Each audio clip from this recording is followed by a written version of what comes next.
तुम्ही असे किशोरवयीन आहात का ज्यांना अजून तारुण्यात प्रवेश का झाला नाही याबद्दल प्रश्न पडला आहे? तर हा व्हिडिओ तुमच्यासाठीच आहे. चला तर समजून घेऊया की नेमके काय चालले आहे.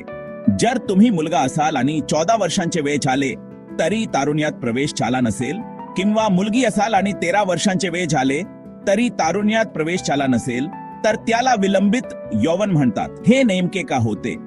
याचे कारण प्रायमरी हायपोगोनाडिझम असू शकते, म्हणजे तुमचे अंडकोश किंवा बीजांडकोश व्यवस्थित काम करत नाहीत, किंवा ते सेकंडरी हायपोगोनाडिझम असू शकते, जिथे तुमच्या मेंदूमुळे संप्रेषणांचे उत्पादन प्रभावित होते.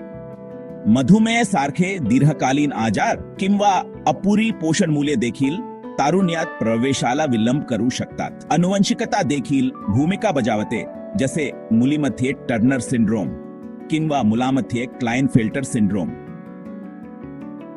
विलंबित यौवनाची लक्षणे काय आहेत? मुलामध्ये 14 वर्षांपर्यंत अंडकोशांचा विकास होत नाही, दाढी मिशी येत नाहीत किंवा आवाजात बदल होत नाही. मुलीमध्ये 13 वर्षांपर्यंत स्तनांचा विकास होत नाही किंवा 15 वर्षांपर्यंत मासिक पाळी सुरू होत नाही. तुमच्या वैद्यकीय इतिहास पाहून, शारीरिक तपासणी करून आणि कधीकधी रक्त चाचण्यांद्वारे डॉक्टर हे ओळखू शकतात. उपचार कारणावर अवलंबून असतात, जसे की पोषण सुधारणे किंवा कोणत्याही अंतर्निहित दीर्घकालीन आजारांवर उपचार करणे. आणि काळजी करू नका, योग्य काळजी घेतल्यास सामान्य वाढ आणि विकास शक्य आहे.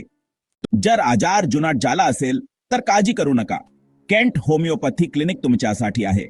भारतात कुठेही असला तरी आता घरी बसून उपचार घेता येतील. लवकर अपॉइंटमेंट बुक करा, फोन करा किंवा व्हॉट्सअप करा. जास्त माहितीसाठी आमची वेबसाईट kenthomeopathy.com ला भेट द्या.